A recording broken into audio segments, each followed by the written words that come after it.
Good day, and welcome to the UFC 165 conference call. Just a reminder, today's call is being recorded. At this time, I'd like to turn the call over to Dave Schaller. Please go ahead. Thanks, Justin. Good morning, everyone, and welcome to the UFC 165 media conference call. UFC 165, Saturday, September 21st, from Air Canada Centre in Toronto.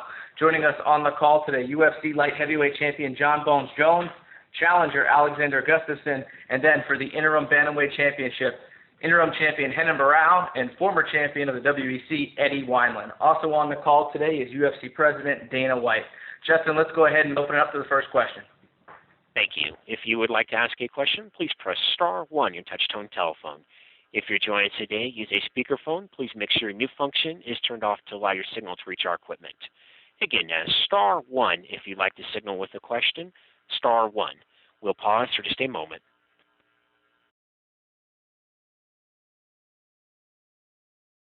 And the first question comes from Mark McDonald with the Toronto Observer.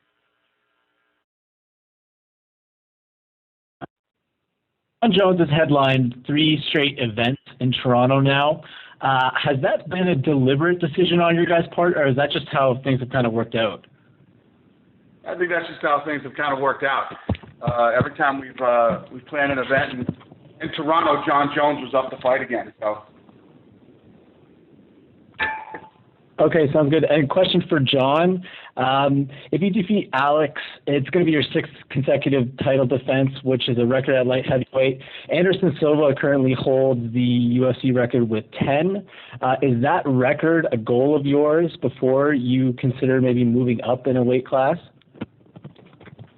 Yeah, absolutely. You know, I set out a long time ago. I've set a lot of goals, and becoming the greatest light heavyweight record-wise is definitely a big goal of mine.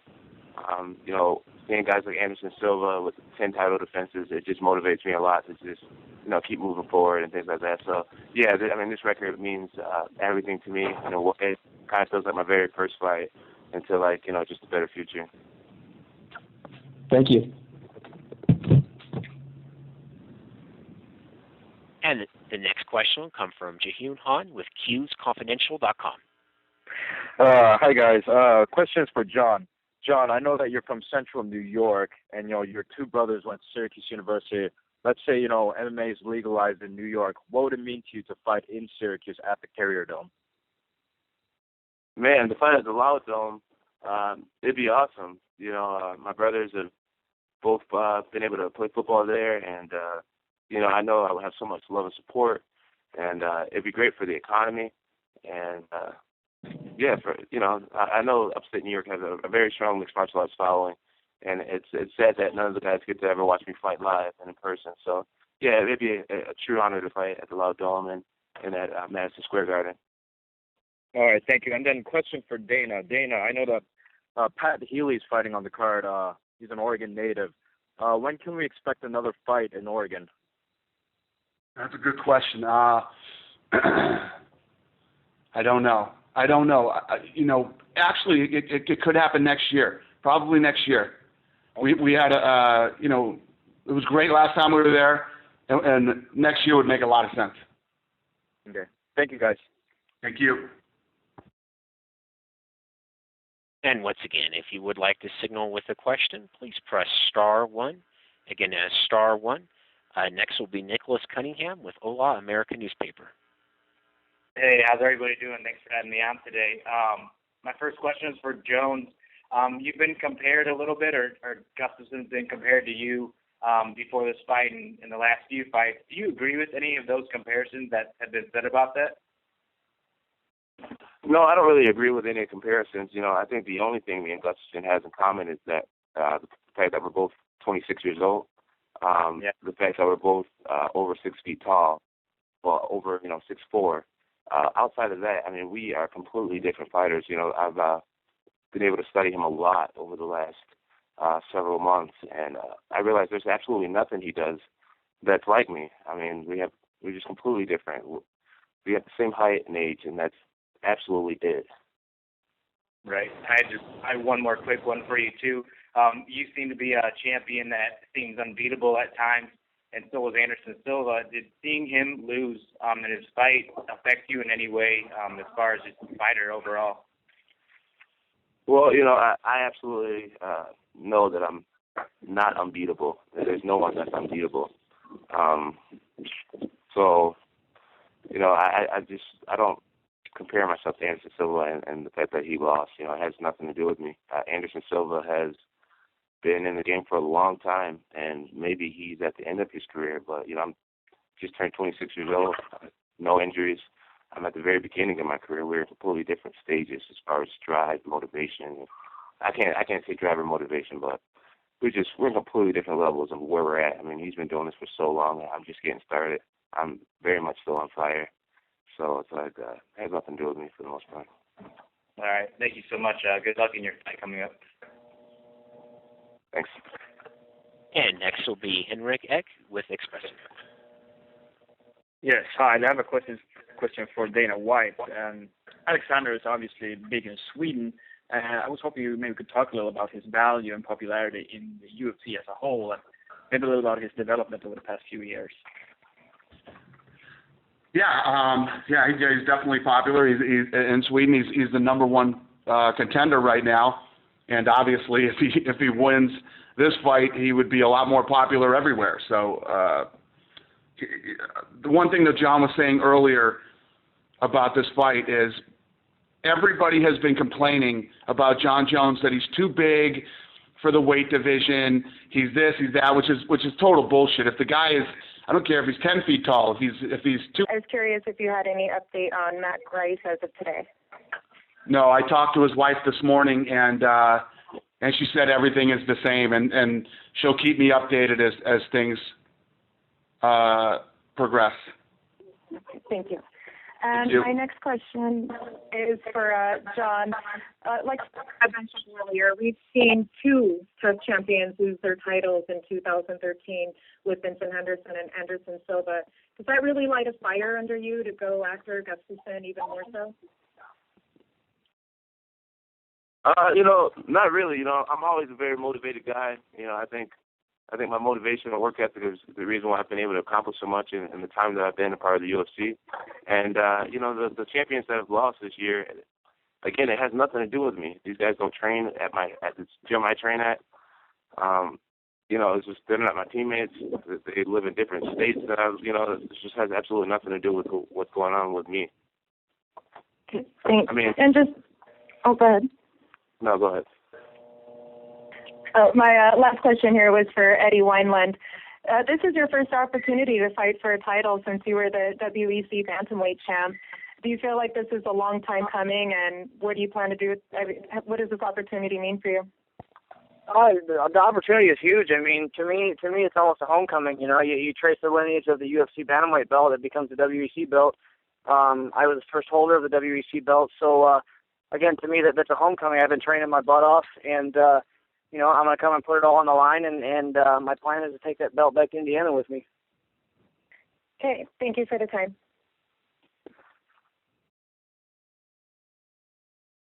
And the next question will come from Mike Chapetta with Fox Sports. So, John, please. John, you mentioned that you've spent a lot of time studying Alex leading up to the fight. What do you see there as far as his creativity level? Is he a guy who tends to get in patterns, or is he more unpredictable?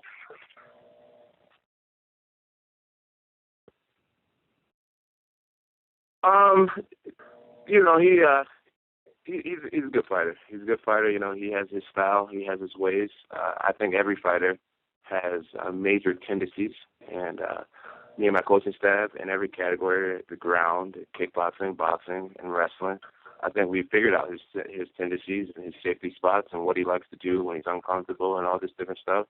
So we're comfortable. I don't think Alexander is the most unpredictable fighter. I've studied his fights very extensively, and I think I figured out some of his favorite go-to strikes and defenses to things. So I wouldn't call him the most unpredictable fighter now. In talking to fighters over the years, I mean, so many fighters don't like to watch and study tape the way that you do. They say it kind of weighs them down in the cage. Why is it so important for you, and why does it work for you? Why is studying so important? Yeah, why does it work for you? Other fighters say that they're like weighed down, in the cage. They feel like there could be too much knowledge going in their head and they can't actually perform. Why is this something that works for you so well? Well, I think that, any fighter can be beaten by anybody in any day, and I think what makes me different in a lot of ways is that I know what I'm getting into. I know where I need to be the sharpest, where I need to have my counters the sharpest, where I need to have go-to moves. So I study my opponent, and when I get in there, I tend to feel one step ahead of the game, and I know it comes from the studying. So that's what studying does for me. I feel it's like a test. You do your homework and you study, you should feel nice, relaxed, and calm when it comes to that final exam. And that's just how it's been for me. Okay, thanks, Ian. For Alex, I wanted to ask you, on the same vein, are you a film studier yourself, or do you have a different approach? Can you take that again, please? Do you study film like the way John does extensively, or do you just kind of look at one or two fights and just, trust yourself in the cage? No, I'm studying a lot too. I do, and we try to break down. John, his last fights into pieces and try to go through everything. That's what we do, and my coaches do it, and I got 100% full trust in my coaches, and I'm doing my homework here too, so I'm just getting ready. Okay, then I just had one question for Dana. You said that you're expecting Dominick Cruz's return at the beginning of next year. Did you guys recently talk, and did he tell you that was like a very likely thing, or is that sort of where you're drawing the line essentially? No, the last time he came in here a few weeks ago and had lunch with me and Lorenzo, and was very confident that he would be ready to go at the beginning of the year. Okay, great. Thank you. Yep. And next question will come from Steven Marrocco with MMAJunkie.com. A question for John. You guys are approximately the same height, but you're separated by about 8 inches of reach. John, you have 84 and a half, and Alexander's listed at 76 and a half. The question for you, John, is do you think that height similarity is nullified by the reach advantage? And how specifically do you think that's going to play out when the fight takes place? Honestly, I think Alexander, he has a long reach and he's tall. I'm training with a lot of guys who are tall as well, who are really fast hands, good with their hands and good with their kicks. I just believe that I use my reach better. I mean, if you watch my fights and you watch Alexander's fights, he gets hit a lot with a lot of different punches. With me, I've gone through some fights where fighters have only punched me once. I mean, I fought Rampage Jackson, he hit me like twice in the whole fight.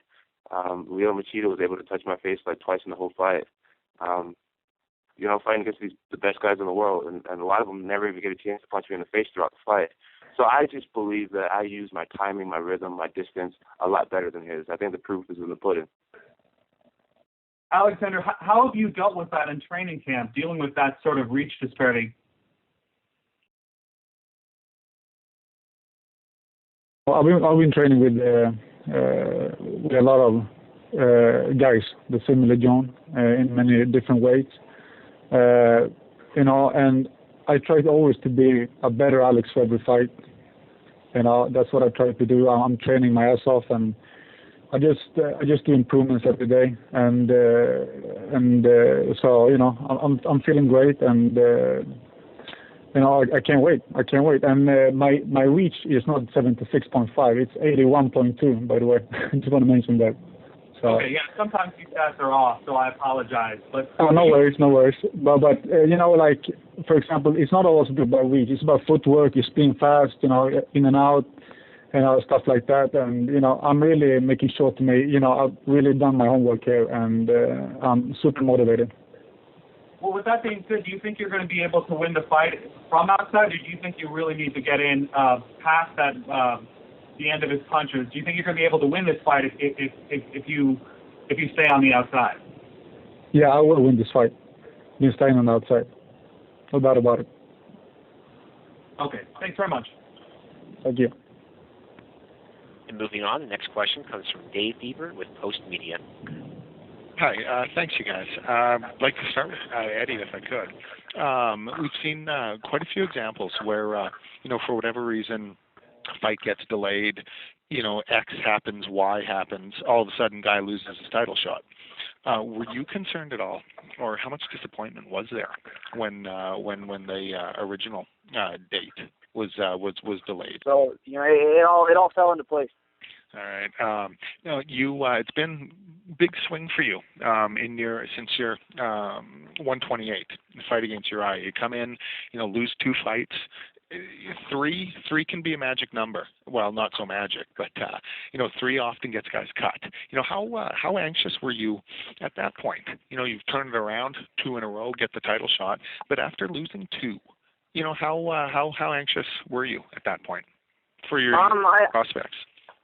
I wanted to get back on track. I wanted to get back to where I knew that I could be, and I was fighting a tough guy in Scott Jorgensen, and I reset my mental mindset to the point of I'm not getting beat no matter what. This guy can't do anything to me, and my last couple of fights, I've just reset myself mentally. Physically, I've always been there. Mentally, I had made myself tougher. Not that I wasn't before, but like I said, I hit the reset button, and I'm back to my old self and doing what I like to do. Thanks, Eddie. Henan, quick one for you. After 2 title wins, do you consider yourself the number 1 fighter in the division? Dominic's been out a while. You've been the one in the title fights. Are you the guy to beat in the division? Não, ele pergunta, bom, você já defendeu seu cinturão interino e o Dominic está fora há um tempo. Então, você se considera o cara número 1 da divisão dos galos? Você considera que você é o cara que todos têm que derrotar? Eu acho que com certeza, né? Eu acho que, não desmerecendo ele, mas acho que vai fazer 2 anos que está afastado. Então, desde o primeiro momento que eu conquistei o cinturão, que eu já defendi pela primeira vez, essa vai ser a segunda, eu me considero campeão, com certeza. Well, certainly. Dominic has been out for a while. It's going to be 2 years now. And, I mean, no disrespect to him, but from the moment I won this belt and I have defended it once, I've considered myself the champion for certain. Okay. Thanks, Henan. And last quick for Dana. How's gate and ticket sales looking at this point? I have no idea. Okay. All right. Thanks, Dana. And next will be Damon Martin with BleacherReport.com. Yeah, first question is for John. John, since Anderson's loss, you bumped up and officially become the number 1 pound-for-pound fighter in the sport. And you've talked openly about breaking records and wanting to be the greatest. And that was something he never really seemed to embrace. You seem to embrace it more. Can you talk a little bit about that and your desire to hold that and be considered the best fighter in our sport? Yeah, it's been really motivating to me to have that rank. What it does for me is just it helps me push harder. And the days where I feel sorry for myself, I'm sore, I'm tired. I think to myself, I've earned all this, and it's for a reason. It's because I have a special work ethic, and so yeah, it just drives me to just continue to work hard. It drives me to push harder and to realize that I'm here for a reason, and I need to continue to be that hard worker that I've been. And so yeah, it's just great. I'm really excited about it, and after this fight, after this win, I'll feel that the ranking's a little more justified. You've been very open and honest about your opponents, talking about their skill level and what they present in terms of trouble or in terms of not in fights. I know recently on Twitter you had some comments about Glover saying he was, Rampage with better grappling. I know you said some things about Daniel Cormier. Can you give us a little idea? Is this just brutal honesty? Do you feel like these guys are really challenges to you, or is this just your honest assessment of how they match up with you? Yeah, I definitely think they're all major challenges for me, but at the same time, it's like an honest assessment of of where they match up with me. I think being in this position that I'm in, it's important for me to look at mixed martial arts almost as a coach, and I have to remember that I'm still a student. But at this level of fighting that I've been able to compete at, you see things, and sometimes, unlike the fans, you look at it in a more realistic view.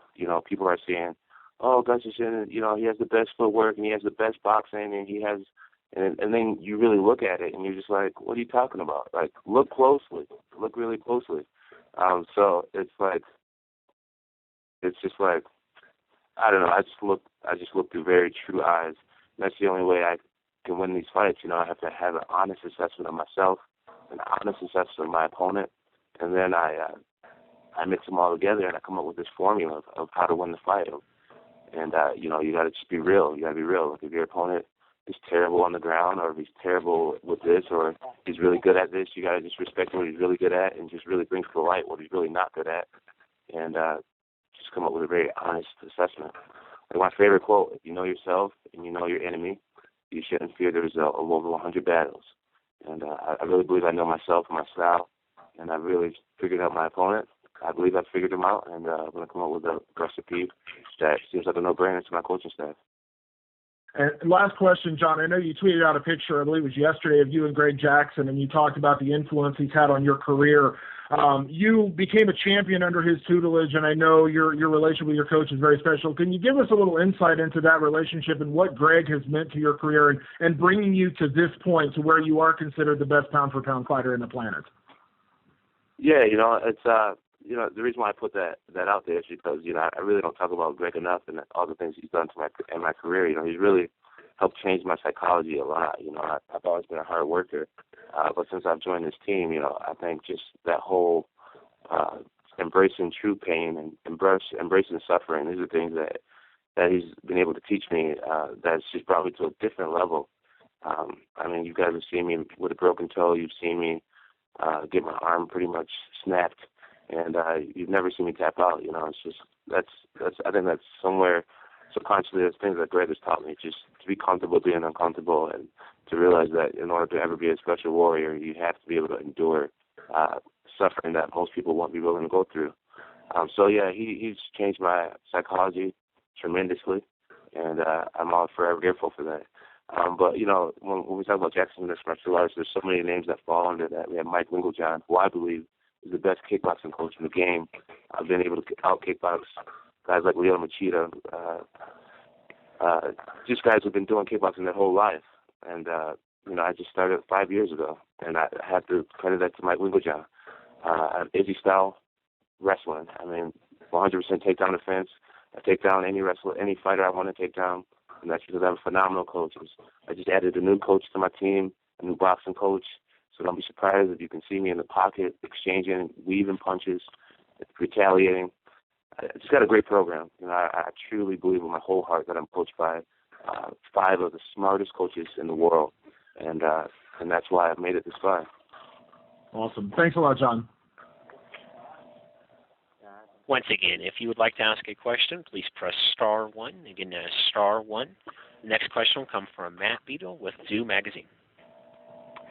Hi, thanks guys. Thanks for taking the time out today.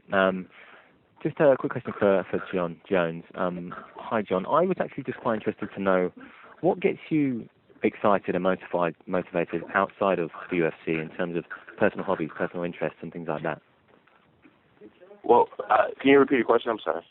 That's okay. I was kind of wanting to get to know the John Jones outside of the UFC. What kind of gets you motivated and interesting in terms of hobbies and interests? I will have to say my biggest motivation is my brothers. I have a fear of not being a pro athlete anymore and having 2 brothers who are still pro athletes, and that drives me. That drives me to not only be a pro athlete but to be at the top of my game. I believe Chandler's going to be a Pro Bowler really soon. I believe Arthur has potential to be a Pro Bowler. He's already won the Super Bowl. So I just want to keep up with my family name and just hold my weight. Is there some friendly rivalry there between you in terms of like not a fierce competition but a sort of fun competition between you guys? Yeah, it is a friendly competition for sure. It really is not much of a competition anymore. We we just always are promoting each other, pulling for each other, wanting to see each other do well, just staying on top of each other, making sure none of us are too far distracted at any points in our careers and things like that. But yeah, we feed off each other for sure. Great, thanks, John. A quick one for Dana. Dana, I was with Michael Bisping yesterday, and he had some very kind words to say about you. I was just quite interested to hear your... Different than pretty much every other sport out there. Cool. And lastly, just there's been a lot of, mainly from Tyson Fury, some boxers sometimes calling out UFC fighters and thinking they can take on UFC fighters. What's your view on the kind of boxing versus UFC battle, as it were? Well, the Tyson Fury thing, I mean, a lot of people over here had never even heard of him until he called out Cain Velasquez. So I guess as far as getting himself some PR and, getting his name out there, it wasn't a bad idea.